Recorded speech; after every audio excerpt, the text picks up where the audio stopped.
Welcome to another edition of the TSS podcast, brought to you in association with Luke 1977 and Bowden and Dolphin, with your hosts Rob Carless from Bob's Books and the legend that is Shaun Teale. He's here, there, and everywhere, and he's Tealey saying something.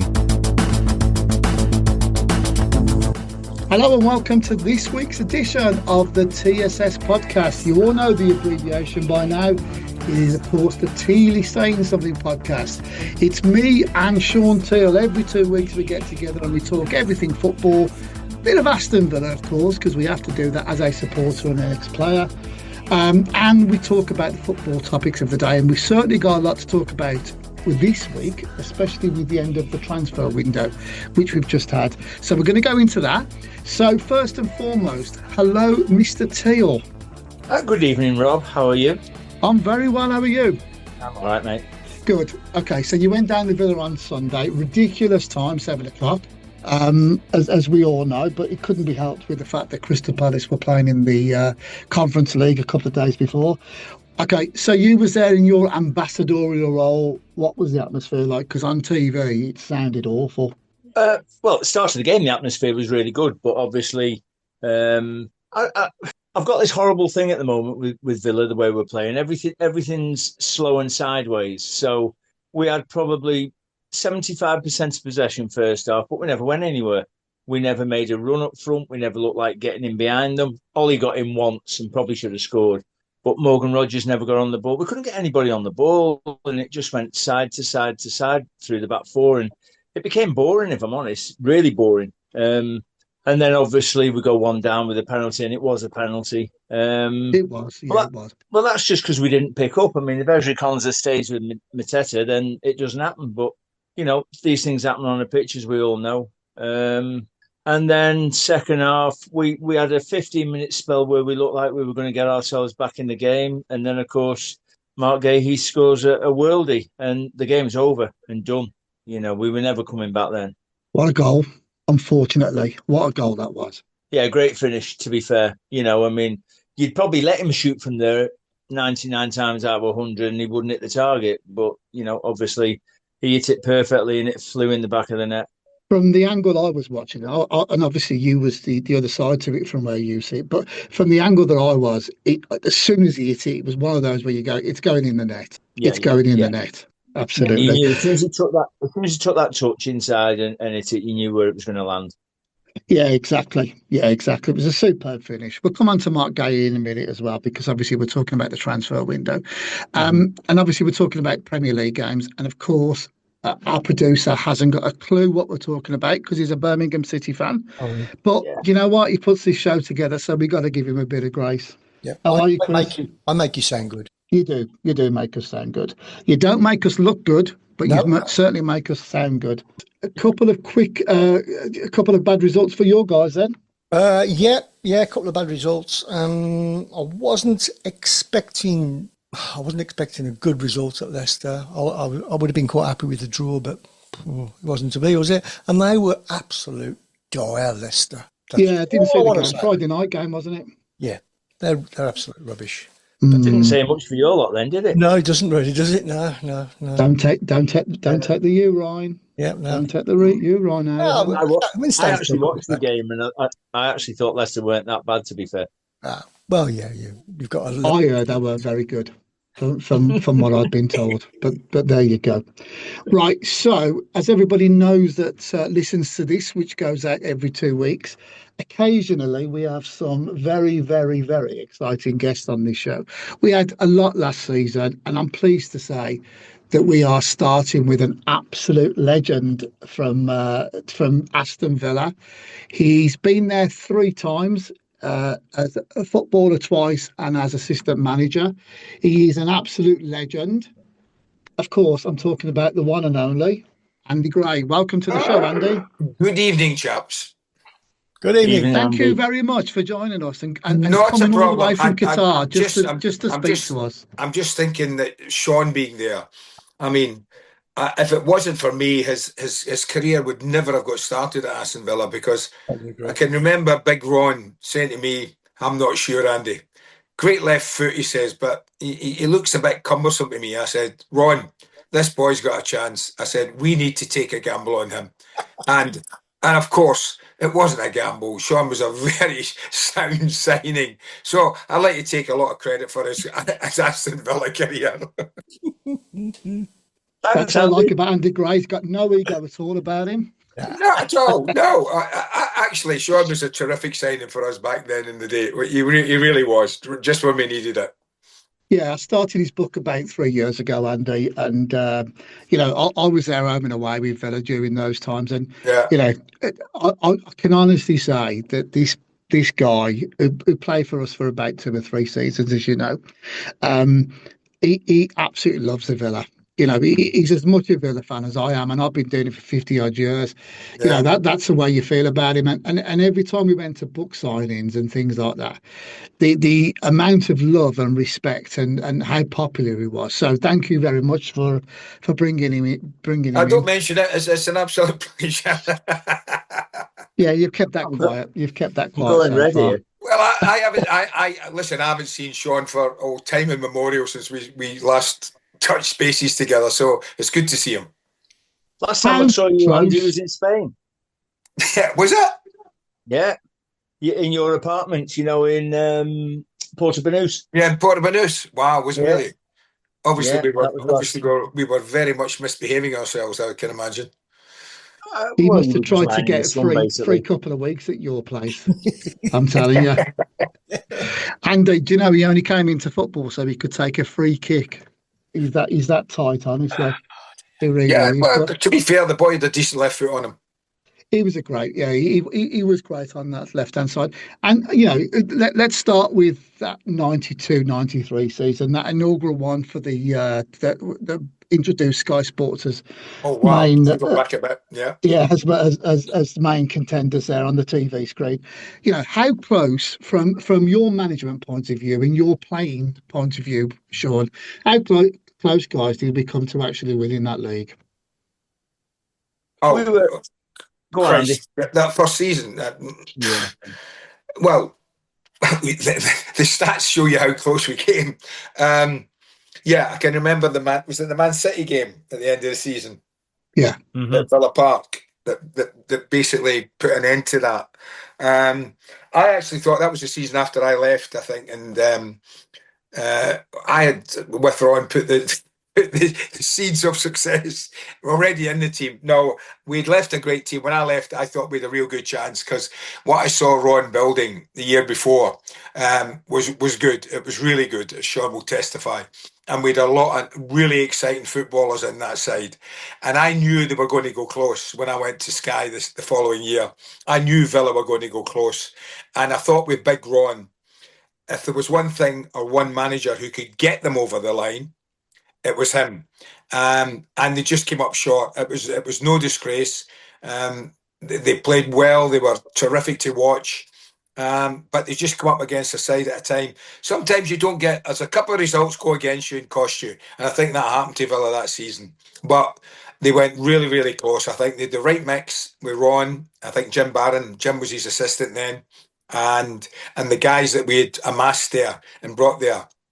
I thought they had a real good chance, and they went really, really close. It was disappointing. I remember, I think I was at Villa Park that day. They played City, and it was disappointing. Yeah, I mean, the fact the record books would tell us that we finished 10 points behind Manchester United. I know. We were never 10 points worse than Man United that season. No. We beat them in the League Cup and never lost in the league as well. So, it's only those last 3 games of the season that did it for us. But yeah, Shaun, from your point of view, then it's good to hear from Andy's spot on. To be fair, it wasn't the City game because I was suspended for the City game. So I did. Funny enough, I did Sky that day, and the City fans were actually in the away ends. Basically with banners saying we hope Villa win the league. Because we didn't want United to win it. It was Coventry in the Oldham games right at the end of the season that killed us. And Blackburn away, we got done 3-0 at Blackburn. Funny enough, Sid tore us to pieces that night, and he just ran the show. And with Shearer up front, we just couldn't handle them that night. We were garbage. And then, like I said, we came back. Oldham beat us at home, and I think Coventry drew with us, and that killed us stone dead. And I think we knew by the time we went into the last two games we were going to struggle to overpower United, because they had that infamous game against Sheffield Wednesday where Steve Bruce scored twice in injury time when they were losing. And that might have tipped the scales our way, but Fergie time kicked in, didn't it? And they ended up scoring twice. Yeah, I mean, I left for the park that day. If you remember, Dean Saunders had this. He was almost married to the goalpost, wasn't he? In the bar, the amount of times he hit it during that game, and any other game, it would have been 4 or 5 nil to Villa.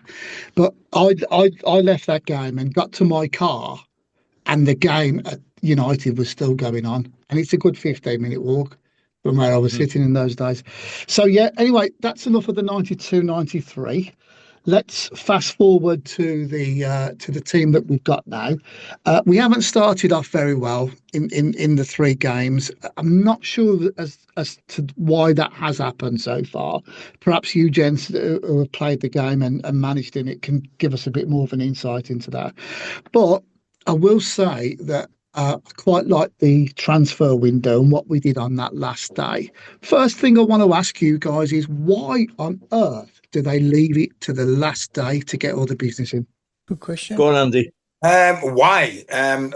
Well, I'm guessing because they couldn't get in the people they wanted at the time. I'm actually disappointed. I don't know what Shaun thought. I'm looking at the list of players that we brought in this summer, and I'm sorry. Am I excited by any of them? No, I'm seriously not.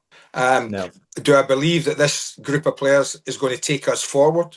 I mean, Harvey Elliott, yeah, a tidy little player, nice little player, but he's a Liverpool reserve still. Jadon Sancho, never know what you're going to get from him. Is there a player in there or is there not a player in there? I've absolutely no idea. The Germany, the Bundesliga will tell you there's a player in there, but has he done anything in the Premier League with anyone, United or Chelsea? No, nothing. Lindelof, I like him, but Manchester United wanted rid. So there's nothing that I've seen this summer that I go, wow, we've made a statement this summer. We've really mean business. We've gone out there and done that. And we've lost a really talented player in Jacob Ramsey, of course, for obvious reasons, for financial reasons. So I'm a little flat. I'm a little disappointed. I listened to Shaun's assessment of Villa in the first few games. He's 100% right. I couldn't have said it better myself. I watch Villa a lot, and when they're good, they're good. They're quick. They play the ball through the lines, they play it quickly, and they play it forward. I'm fed up watching Villa when they play at such a slow pace. It really bores the arse off me at times, and I mean that. Well, Emiliano Martinez must have more possession of the football than any other player in the Villa side. He stands there with his foot on the ball for minute after minute. And I'm just thinking, let's get the ball, play it forward. We're better when we play quick. We're better when we play fast football. We're not good when we play slow, almost walking football. And I agree with Shaun. That's what we've played the first three. Really disappointing. Newcastle was a game, opening day of the season. Get at them, get in their faces, really make it a big day, get the fans up. And we did neither of those things. Really, I'm disappointed. I'm not worried about us, but I'm really disappointed with the start. Okay, yeah, I mean, I agree with what Andy's just said. I think our signings are not going to light anybody up, really. Again, I think you're sort of hoping with the Sancho thing that because of what happened with Rashford last year and the upturn in his form for the period he was with Villa, I think everybody's hoping that will happen with Sancho. There's no guarantees, different personalities altogether. Harvey Elliott, I think he's, like Andy said, he's tidy. Yeah. And, he could slot. It depends where he's going to play him, because where he's going to play Morgan Rogers if he's going to play Harvey Elliott as a 10.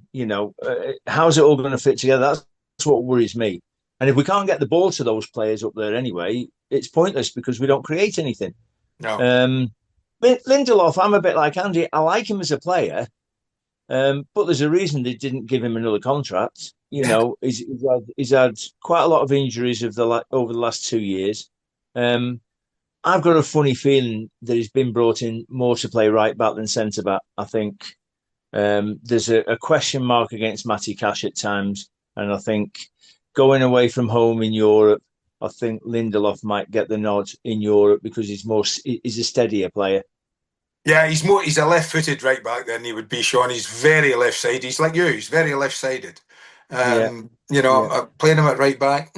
Okay, maybe. Well, we play inverted wingers, so we might as well play inverted fullbacks. Well, that's true. Yeah.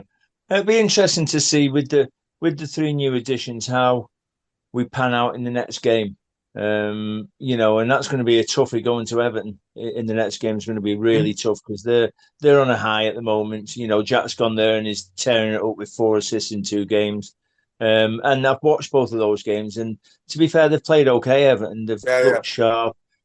Jack's looked dangerous. Jack looks like he's back to how he was at Villa, where he's been told, just go and get on the ball, just go and do what you want to do. We're not bothered. If you lose it, you lose it. Work your way back, but it's not the be all and end all. Just go and play and enjoy your football. Yeah. Do you know what? Yes, Shaun, you're exactly right. Do you know what? I know Jack's dad quite well. I speak to Kevin a lot, and Jack's happy. That's the word I would use for him now. I never thought for the last couple of years at City he was ever happy. Being asked to play the way he played there by Guardiola, which wasn't the Jack Grealish that left Villa for 100+ million. Definitely not. I think now David Moyes, obviously I know Moyesy well, and Moyes's always been a big fan of Jack's, and I knew that if he went to Everton, that he'd go to a club that if he did what he's done in the start, they would love him, and they do. And he's got a manager that appreciates what he does. And as we know as players, Shaun, if you've got a manager that appreciates what you do, then you're halfway there. And I think it was a great move for Jack. Might only be a loan, but I think it will resurrect his career again if it needs it. Yeah, definitely. Oh, I agree, totally agree. I think Moyes I don't want to say I told you so. I don't want to say I told you so. I don't want to say I told you so. But we did our predictions a couple of weeks ago when we did our first one, and I did say that my dark horses were Everton and that Jack Grealish would absolutely shine for them. So there you go. Can I ask, when you did your predictions, predicting what exactly? Exactly. We talking about our dark horses for the season. Yeah, dark horses for what? Winning the league? Oh no, top 10. I had them down as a top 10 top team. 10. Of course, we'll be in the top 10. Everton will be in the top 10. Yeah. Well, they haven't done it for a few seasons now. They're not quite what it was like when you was playing for them. But, no. They'll be all right. I do agree with you. He needs to be loved, that guy. And in my 50-odd years of watching Villa, I can honestly say he's the most exciting player I've ever seen on the ball. When especially in the Championship, when he come back and get the ball and then he did dictate it, it was just wonderful to watch him. And I think Everton fans are getting that this season. Andy, did he ever consider coming back to Villa, or was that a definite no? Who, Jack? Yeah. I don't think Villa were interested, Shaun, if I'm totally honest with you, having spoke to Kevin a lot. Yeah. I think there were 1 or 2 teams from abroad showed an interest in taking Jack to Europe. There weren't many in England, surprisingly. I know Everton were a big one. And I think the fact that where Jack lives, up in the northwest, it's very close. Everton's very close to his home. His kids have got school. They don't have to move house. I think things like that came into it. Plus the fact when Everton appointed David Moyes, that was a big thing for Jack as well, knowing someone who appreciated him. So I don't think, as far as I know, Villa were not interested in taking him back. Well, I suppose financially we couldn't have gone near him anyway, could we? Well, you could have done, couldn't you? I mean, you went and got Rashford for on loan. So surely, if Jack's gone to Everton on loan, then surely Villa, if they were interested, could have paid Jack's wages on a loan. Yeah, you could. Well, I don't know because obviously, UEFA did us because of spending 92% of our income on wages, didn't they? And you're not allowed to do that. So that's a joke. That's a joke, by the way. That's another thing. It's a joke. Financial fair play. What a load of bollocks. I'm sorry. Oh, it's absolute crap, innit? I mean, I read something today about how we were restricted, and we've only managed to get those 3 into the European squad because we've dropped our wages so much to get them in, and it's just like you say, it's a load of bollocks because there's teams spending fortunes and the wages must be way up there. So 92% is ridiculous. I think it's been down to about 70% now, isn't it? From 64.4, I believe. Oh, that's precise. Well done, sir. I know. It's probably I'll a tell load of you what, bollocks as well, but you and Google, that's what I've heard. you and Google, are just like you and Paul McGrath. I'm telling you, absolutely.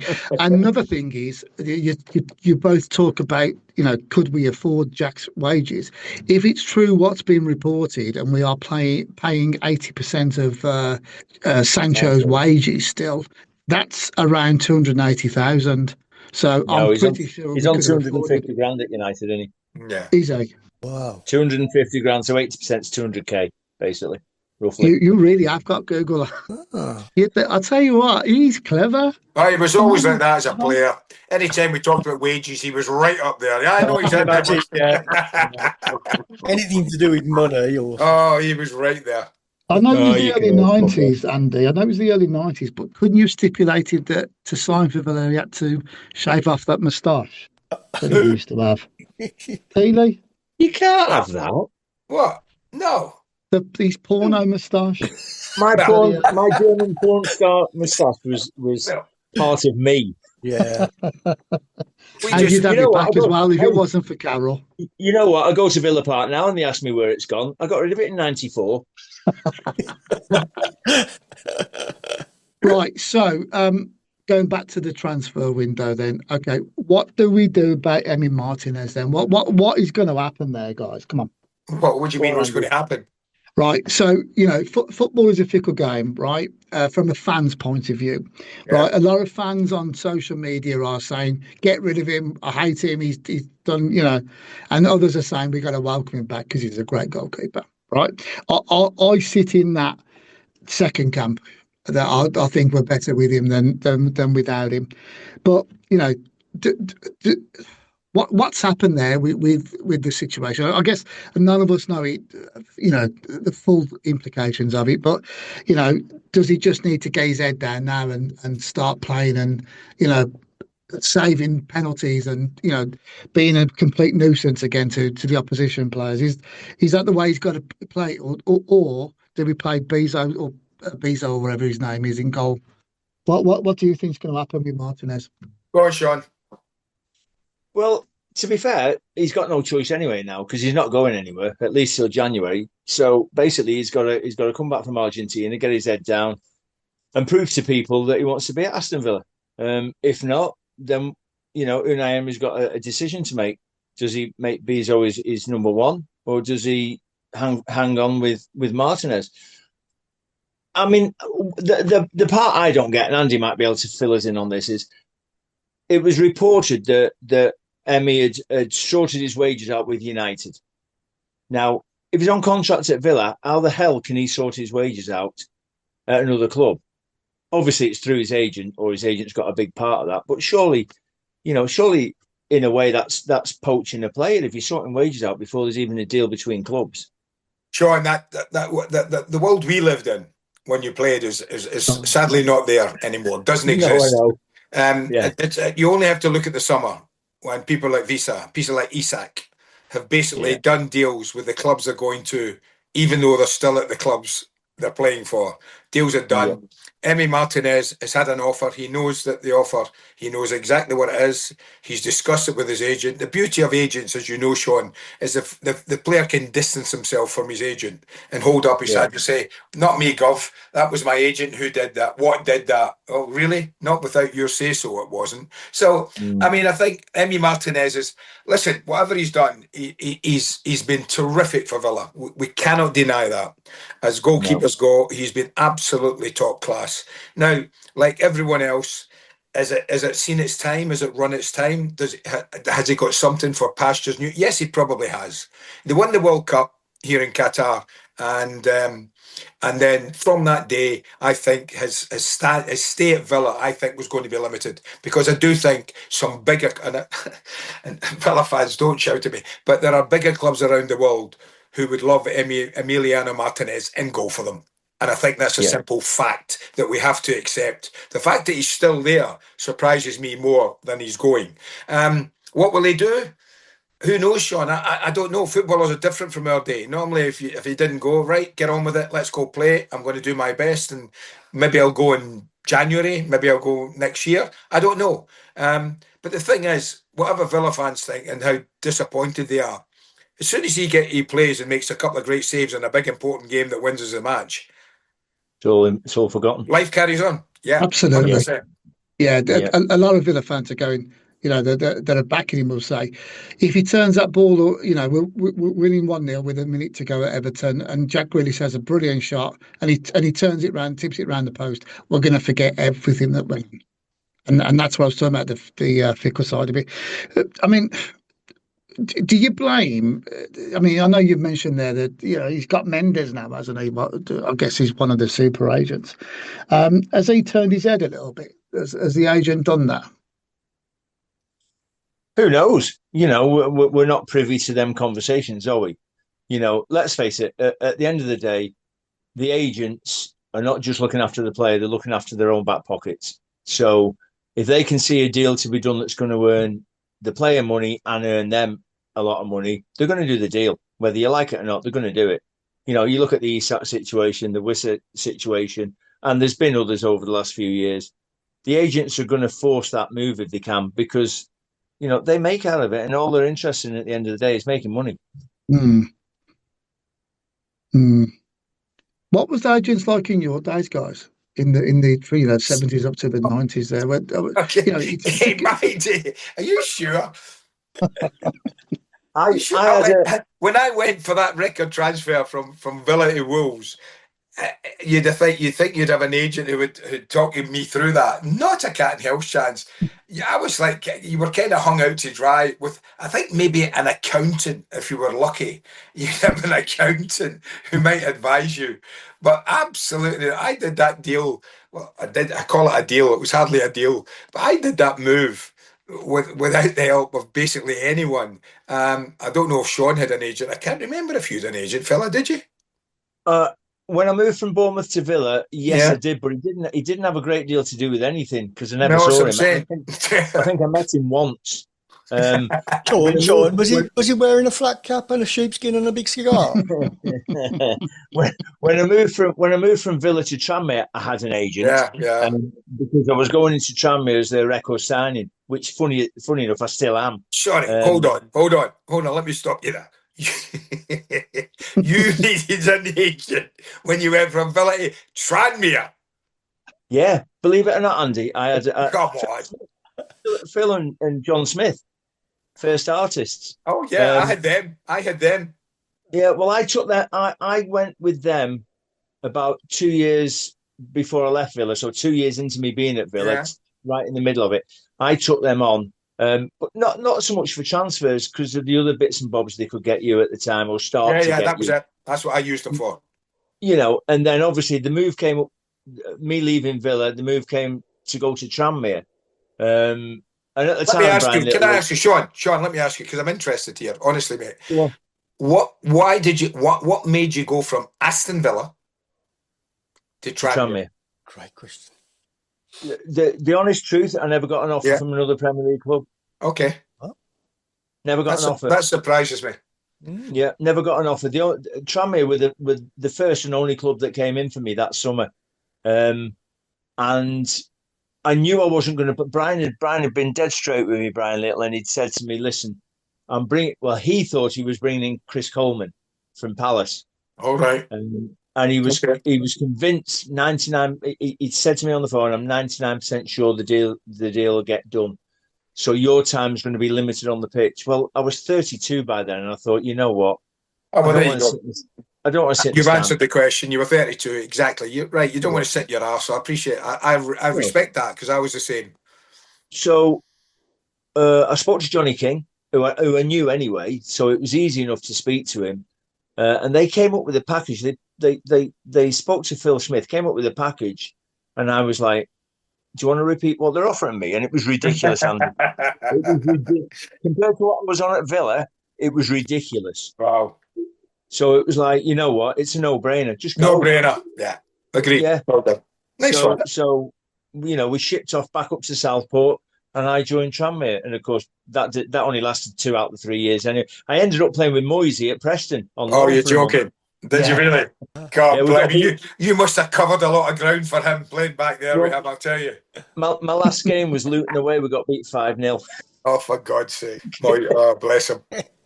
But and then to get out my contract at Tranmere, because John Aldridge had took over, and me and John didn't see eye to eye, because I think basically because of the money I was on, and they wanted the money for other players, which is fair enough. Get that. I ended up, I went to Hong Kong for a year. Oh, not bad.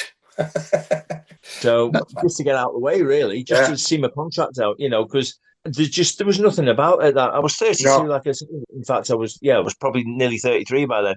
So there wasn't a great deal left for me anyway. Oh, that's good.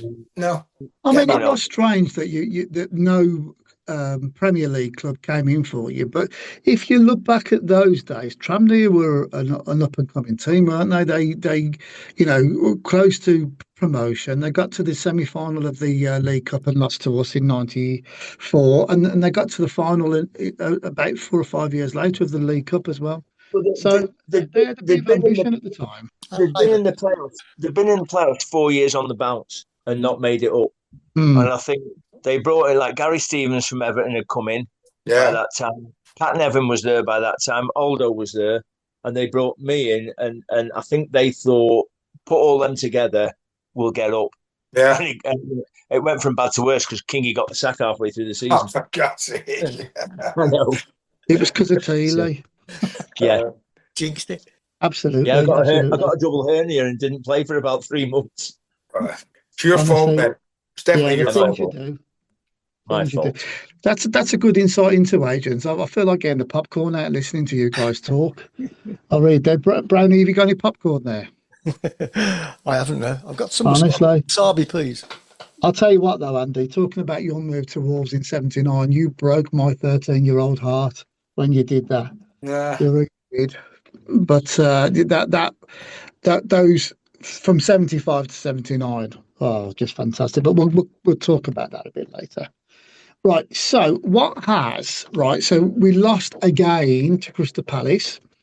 And I've sent something through to you guys on our WhatsApp group, going through the last 5 games. Apart from the 2-2, they've all been excessive wins for Palace, either 5-0, 4-1s, 3-0s, or whatever. What has Oliver Glasner got over Unai Emery from a tactical point of view, or is it purely that they are our bogey team? I'll be interested from a, from your footballing point of view, guys, on that one. Andy, over to you first.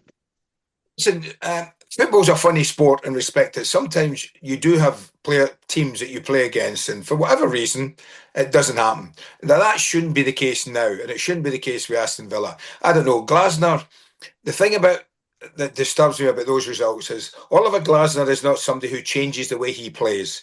He has a very strict and rigid way of playing and doesn't deviate from that. What they have had over the last maybe 3 years, maybe a touch more than that. And I think their FA Cup win over City proved that, is a really, really talented bunch of footballers. And I mean talented. We only have to know that when you see Olise going to Bayern Munich, you go, then Eze's just gone to Arsenal, and then Gay should have gone to Liverpool, but they couldn't get the deal over the line. So, and others have gone. So we know what a talented bunch of players they have. So I just think Villa have been unable, the way they play, to cause them any problems in their back line, which is really surprising and disappointing. Because I can't remember how many, you sent us many games, 5 or 6, and the many games that Villa didn't even score a goal in those games. It's mind-boggling. It just shouldn't happen, but it does. Now, I don't know, or it shouldn't be just a case of, well, we can't cope with the tactics that Oliver Glasner sets up, because it doesn't really change much. As I say, he plays 3, 2 wing-backs, then ahead of that, we know what he plays. So it's something that Villa shouldn't have a problem with, but sometimes it can become a mental problem. It can become, it's Palace again. Shit, we never beat them. It can, but it shouldn't. Now, I don't know. Shaun might know tactically whether Villa are doing something. He sees Villa a lot more than I do. Whether Villa are doing something wrong, Shaun, I don't know. Are they playing it right against them? Is it just one of those quirks of footballing fate that it happens? What do you think? For me, I think at the moment we're too narrow anyway. And I think watching the Palace game on Sunday, obviously with their 2 wing backs who are both very talented players. They're good. They get they get themselves in positions where from our point of view, we don't know what to do. We look a little bit lost. I mean, we had the new lad down the left hand side the other day. I can't even say his name. The lad from what's the lad's name that signed for us earlier? Gasland. Yeah, no, he's a Flint man. It can't be him. Well, yeah, he played down the left. Did he? Okay. Yeah, but he looked lost. He looked I was totally going to say lost. it's a big ask. That's a big ask for him in his one of his first games.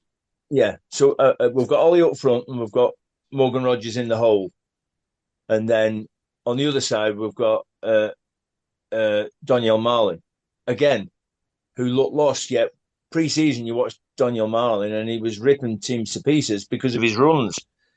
What Palace do very well is they block the holes, so they don't push up really quick. No, they don't. They block the holes, and then what happens then is once Mateta and that go to close down and the midfield, then they come out. So they stay quite deep, really, and they don't give the likes of. You see, Ollie works on space. So if Ollie's got channels to run in, he'll do it all day for you, and he'll get on the ball an awful lot. He couldn't get in the game the other day. No. And the same goes for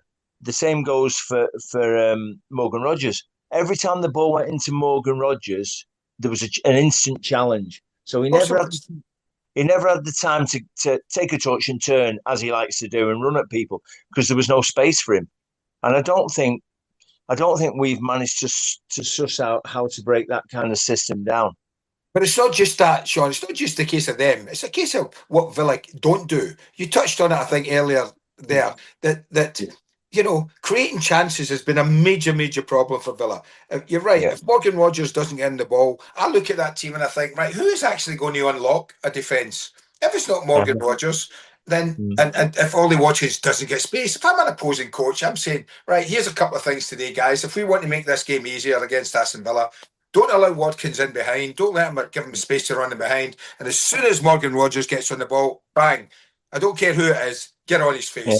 Get in his face and stop him playing. And then if you do that, who's going to create for us? Yeah. I don't know who's going to create. The only other creator really we've got in the side as such is Yuri Tielemans. Yuri Tielemans. But then Yuri's that deep. He can't create because he's too far off. Of course he is. Because Morgan Rogers is playing up that advanced position. So Tielemans has got to play as like an 8 or a 6 or whatever it is. Yeah. So unless you can get the ball into Morgan Rogers, there's nothing. There's no creativity. Shaun, answer me this, because as I say, I'm curious, and I like to answer you because you see him a lot more than I do. I see bits of him. We see every game, but we only see bits. I don't concentrate in the whole game, sadly. But I've agreed with you. I agree with you. I think Villa are so narrow, it's unbelievable. You can be that narrow high up the pitch if you play like Palace with 3 centre-backs and 2 wing-backs, because the wing-backs will naturally give you your width high up the pitch when you need it. But if you're playing as a back 4, it's really difficult for your 2 full-backs to commit at the same time and get high up the pitch and give you it. So I don't know why then we don't have more width higher up the pitch. It's really difficult. Have we got the players there that can get us width high up the pitch? Debatable. I'm not so sure. I mean, for me, the easiest way to solve that problem is to simply do more what Palace do.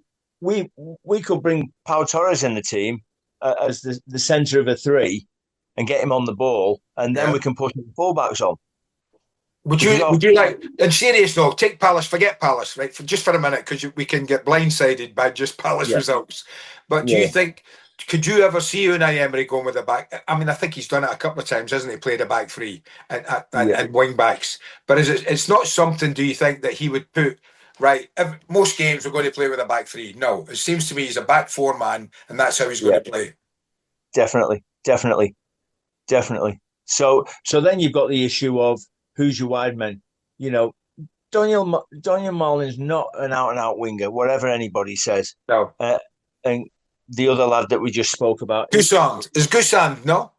What is it? Is he meant to be a front one wide? Is he a wide man? I know nothing about him. What did they say from Nice for a right few ball? Yeah. I mean, when you watch clips of him playing for Nice, he played as a front man. Okay. But he was quite happy to come off and go wider. So if we don't play them two, we end up with, as we did the first two games, John McGinn playing on the right side. No, sorry, no. Pointless. Doesn't Absolutely work. pointless. No, it doesn't. And Morgan Rogers playing on the left side.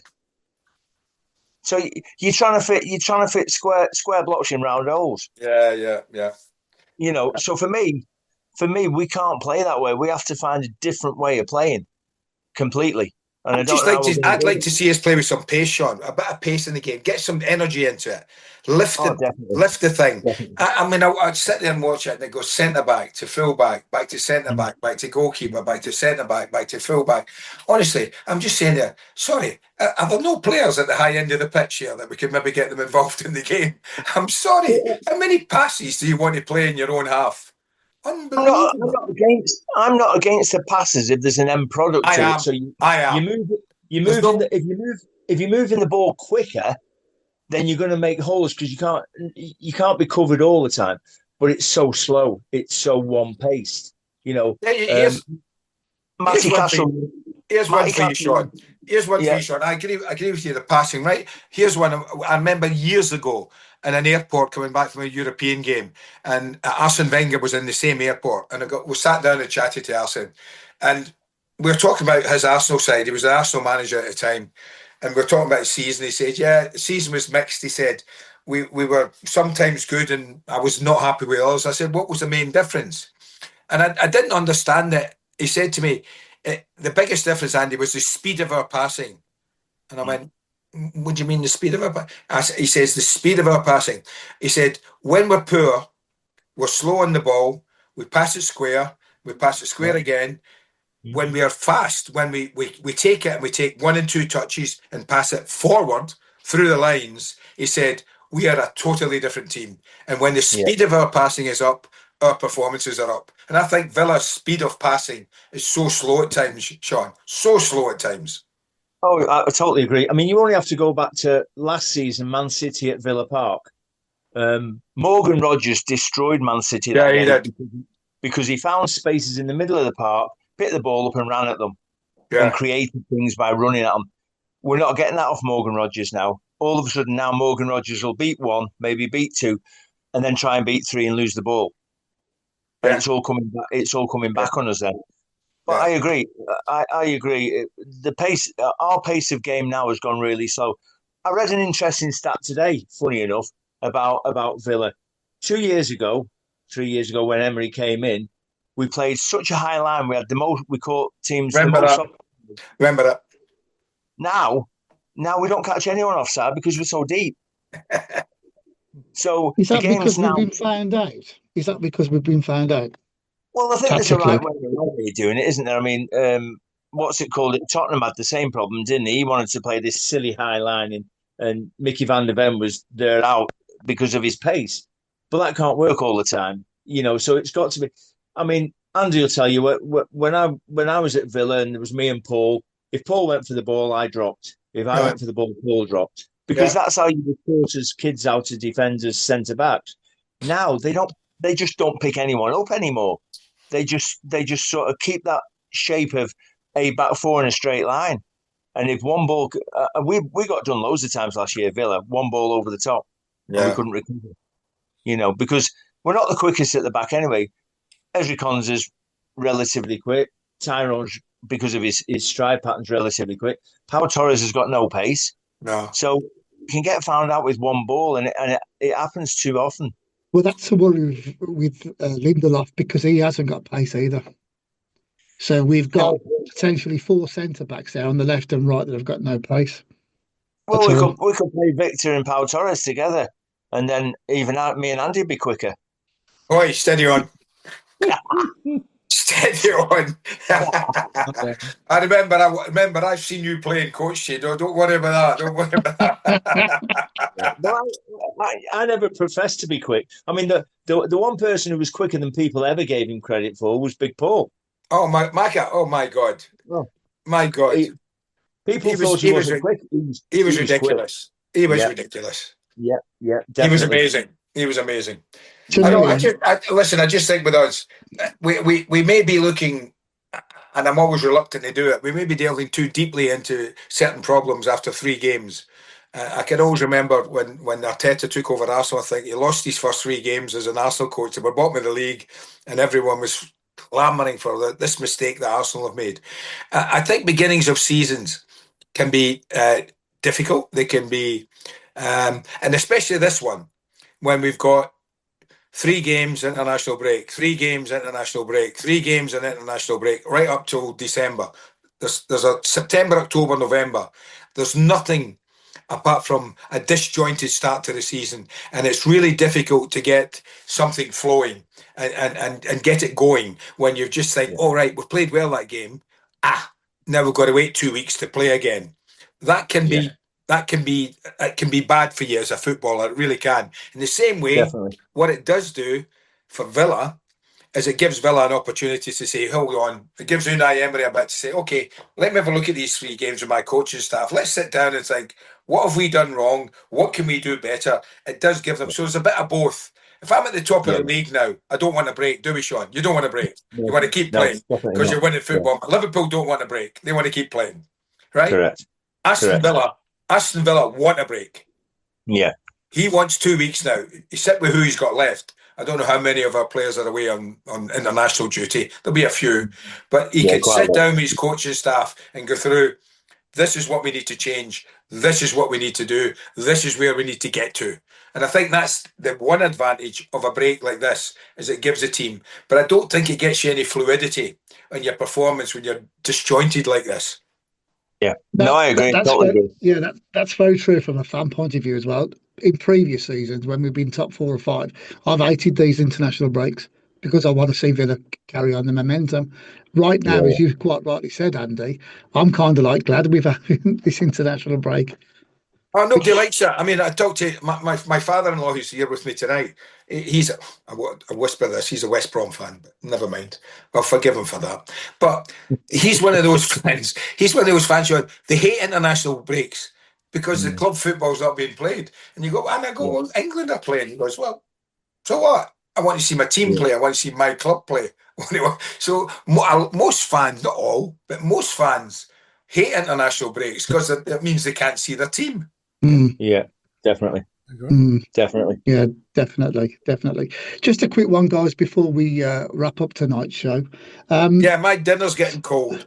Yeah, very quickly then. So, what bogey club did you guys not like playing against? Right, we just mentioned there that Palace might be the one for Villa at this moment in time. Andy, which team did you not like playing against, or didn't you have one?